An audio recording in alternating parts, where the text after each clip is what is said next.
Assistant commissioner منڈی Bahauddin lieutenant retired Asfandyar نے وزیر اعلیٰ پنجاب مریم نواز کے ویژن ستھرا پنجاب پروگرام کے تحت شہر کے مختلف علاقوں سمیت اولڈ رسول روڈ کا دورہ کر کے صفائی ستھرائی، کوڑا کرکٹ کی بر وقت تلفی، نالیوں کی صفائی اور عملے کی حاضری کا جائزہ لیا۔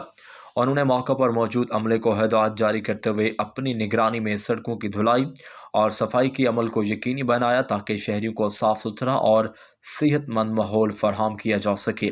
اسسٹنٹ کمشنر نے متعلقہ محکموں کے افسران اور صفائی عملے کو ہدایت کی کہ روزانہ کی بنیاد پر صفائی کے نظام کو مؤثر بنایا جائے اور کسی بھی علاقہ میں کوڑا کرکٹ جمع نہ ہونے دیا جائے۔ ان کا کہنا تھا کہ حکومت پنجاب شہریوں کو بہترین بلدیاتی سہولیات کی فراہمی کے لیے پرعزم ہے۔